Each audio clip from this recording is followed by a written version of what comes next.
Today, I'm going to share 3 tips with you about how much the words we say interfere with our kids.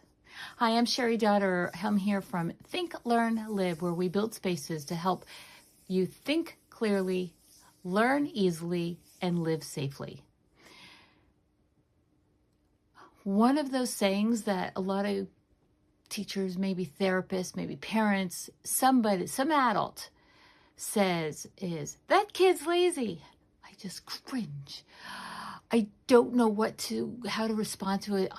It just like there's something that goes up my spine that just is like that chill. You know what I'm talking about? I don't know if you agree with that saying or not, but that's one that just grates at me.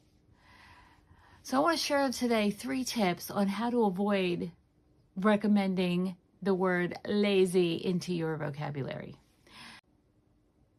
Number 1, the problem isn't motivation, it's overload.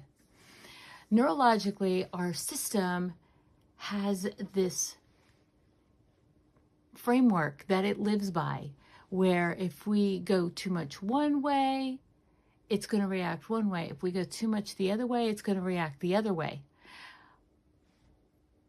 But school puts us in this system where it is taking us too much to the one side, and we're constantly there.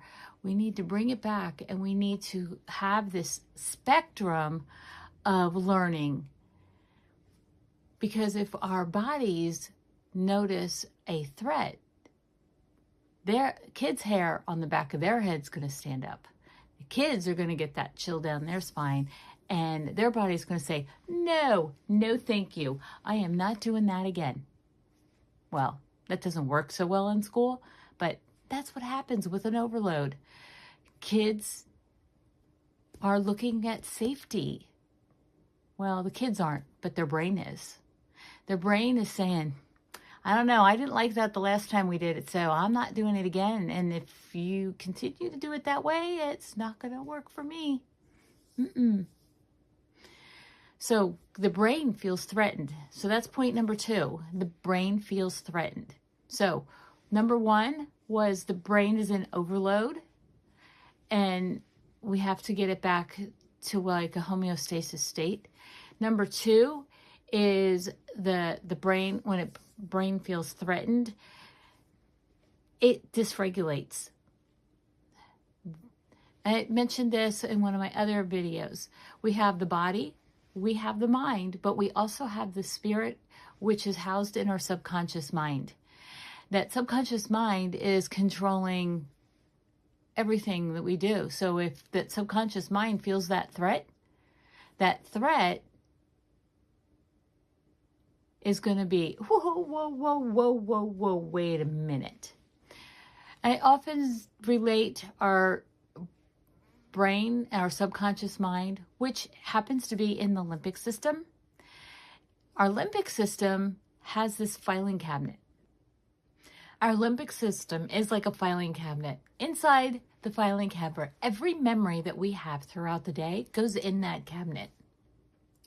On the outside of the file is that emotion that went with that memory. That I like to use the traffic light where we have a red flag, a yellow flag, and a green flag. Yes, we have a total of 8 emotions. I just go with this one to make it easy, where we go, no way, I am not doing that again. Well, it wasn't too bad. Maybe we'll try that one more time. Or number 3, let's go.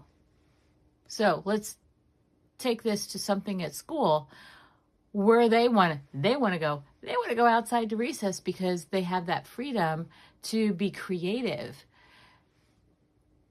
Where when they are sitting in the classroom, their logical brain, their left side of the brain is getting pounded with things that it has to do and process.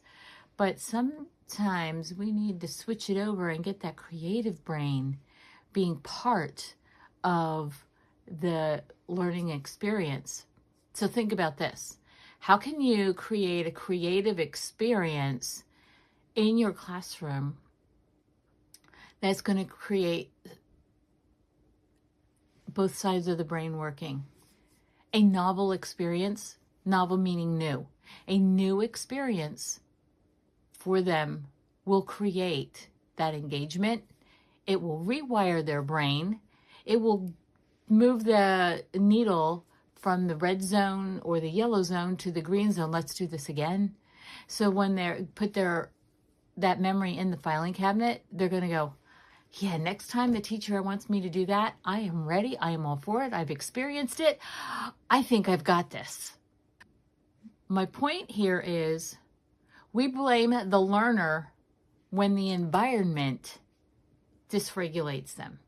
So what is going on in your environment that is creating that filing cabinet and those sticky notes to be read? Number 3, environment shapes learning more than effort. Environment shapes learning more than effort. Learning isn't just about information. Let me repeat that.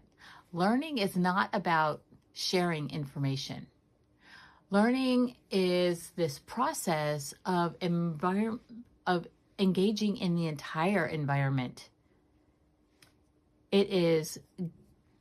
It takes those experiences over time and a lot of green sticky notes for kids to truly engage in that experience.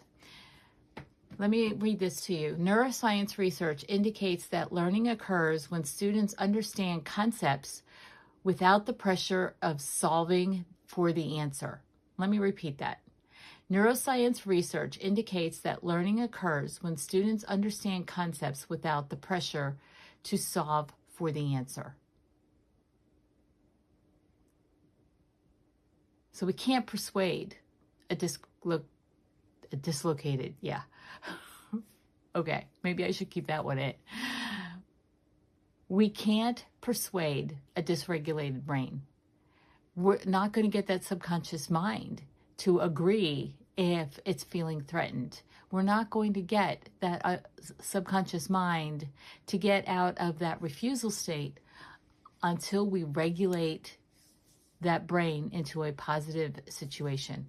We need those green sticky notes on the outside of that memory envelope. Think about how you can change your environment to be more positive. If you want some strategies and some more tips on actually how to do that, go grab Handwriting Brain Body Disconnect. It's the 7th birthday for this book. And this has been Cheri Dotterer of Think, Learn, Live. I will see you in the next video.